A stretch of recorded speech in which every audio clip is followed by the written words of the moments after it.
Então vamos lá, pessoal. Boa noite a todos, sejam todos bem-vindos.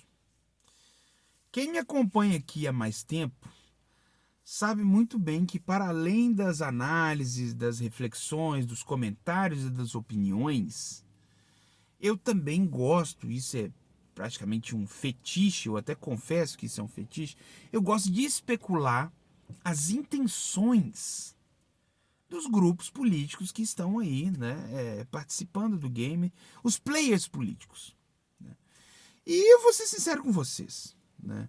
O grupo político que tem me chamado mais atenção ultimamente é o Movimento Brasil Livre, vulgo MBL, vulgo Movimento Bumbum Livre, né? A galera brinca, né? Isso é do game. Mas enfim, por que o MBL tem me chamado bastante atenção? Porque a gente nota que o movimento está passando por uma espécie de ressignificação dos seus valores e também ressignificação das suas intenções. Né? Parece que eles estão tentando buscar uma brecha num possível enfraquecimento do bolsonarismo, porque eles sabem muito bem que gente da esquerda não vai votar neles em hipótese alguma. E o próprio Renan sabe que o MBL já atingiu o teto dele em questão de abrangência na política, sobretudo ali em São Paulo. Já atingiram o teto, é coisa de no máximo uns 350 a 400 mil votos.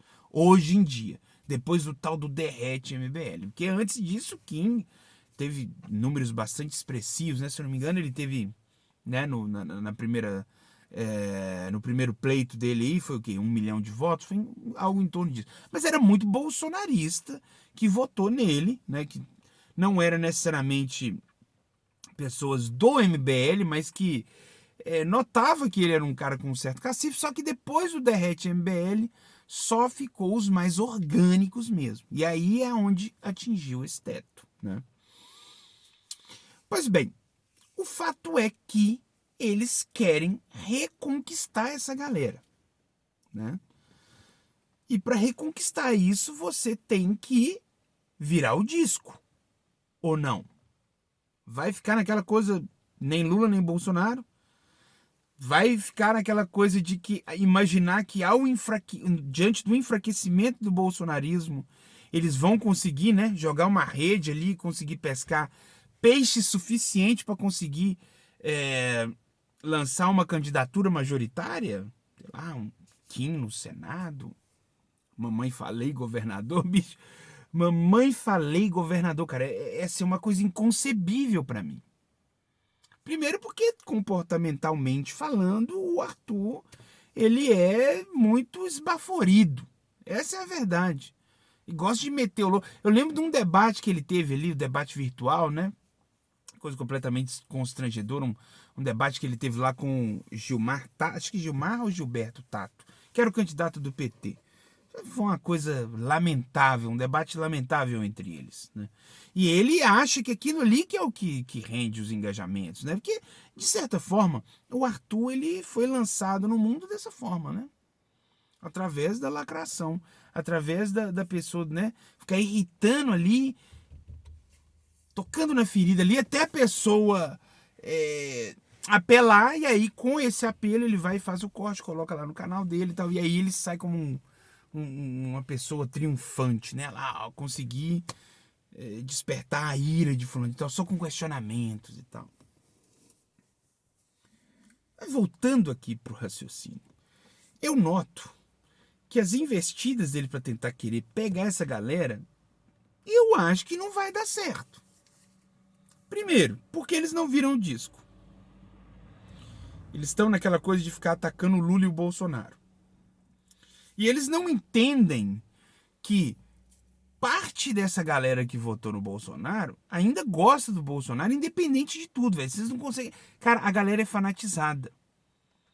Olha, se a galera do MBL se dedicasse a ficar só batendo no PT, talvez iria conseguir pegar uma galera. Mas quando eles começam a bater no Bolsonaro, é aí que o tiro sai pela culatra. Por causa que o Bolsonaro, ele. Gente, tentem entender o seguinte: não existe necessariamente um amor pelo Bolsonaro.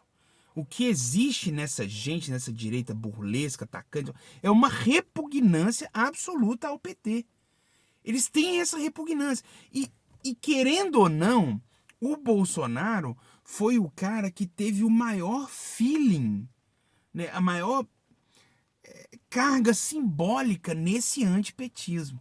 Ninguém tira isso do Bolsonaro, cara. Isso tá dado, isso tá posto. Entendeu? O Bananinha pode ter lá votado junto com o PT em determinadas questões ali nessa questão da lei da estatal, junto com a Zambelli. Não adianta, ele pode fazer de tudo. A repugnância que essa galera dessa direita delirante tem ao PT é algo que está acima da lógica. E o MBL quer manter-se tecnicamente lógico, né? Porque em algumas questões você vê que eles não têm lógica alguma, né?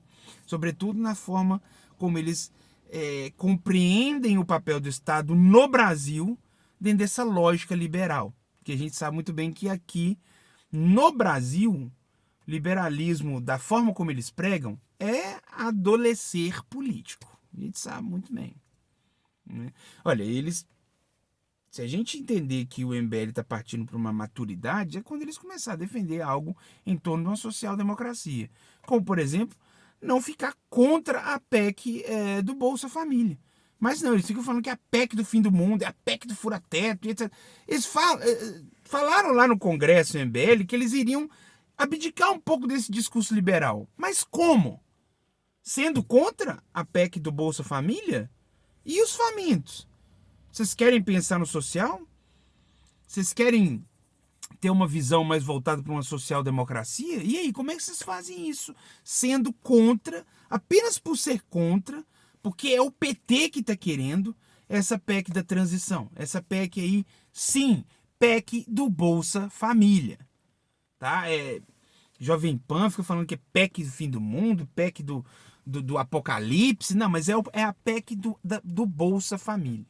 Porque todo esse capital aí que será liberado, que vai sobrepujar ali o teto, que também foi criado por meio de uma PEC lá no governo do Temer, tudo isso vai ser para abastecer famílias que estão em condições de extrema vulnerabilidade. Gente, presta atenção, são famílias que estão em condição de extrema vulnerabilidade. Boa parte dela por causa do desastre, do desmonte, né,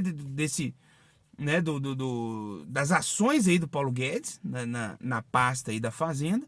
Boa parte também em virtude da pandemia. Eles se orgulham de falar assim, a casa tá arrumada. A casa tá arrumada não. A casa tá arrumada não. Os caras entendem que o Estado é empresa. Eles ficam compreendendo que o Estado tem que ter a mesma dinâmica da empresa, quando na realidade não tem. O Estado, gente, tá aqui. Esse Estado, ele só serve para uma coisa: para gerir a sociedade. É para isso que existe o Estado, porra. Mas que dificuldade dessa galera entender, velho. Principalmente o MBL. O MBL que falou que não, vamos descer um pouco, vamos sair um pouco desse discurso liberal, um pouco mais ortodoxo. Nós vamos ficar um pouco mais suave. A gente não vê isso, cara, nas peças publicitárias dele, nos memes e tal. É uma eterna lacração liberal e oposição pela oposição. O Renan falou lá no discurso dele no Congresso. Enquanto a gente não for corrupto, gente, vocês têm que passar pano pra gente sim. Mas, meu filho, não é nem questão de corrupção. Vocês ficarem defendendo esse tipo de liberalismo é uma espécie de corrupção da alma. Porque vocês não conseguem ter tato suficiente para perceber como que o Brasil é um país, sabe? E é triste isso, cara. O Brasil é um país com muita desigualdade social, muita pobreza, muita gente que está em extrema vulnerabilidade. Então, assim, eu já caí em arapuca liberal. Eu já caí em arapuca e propaganda de liberal. Depois a gente vai percebendo que isso aí é um simulacro, porra. É um simulacro. Né? E no final das contas, liberalismo só serve para defender ricaço, interesse de gente que tem grana. Gente que tem muita grana. Por que você acha que mercado fica louco quando o Lula chega e fala assim, não, no meu governo não vai ter teto de gastos. É porque o compromisso do Lula é com realmente fazer isso. O Lula tem esse tato, né?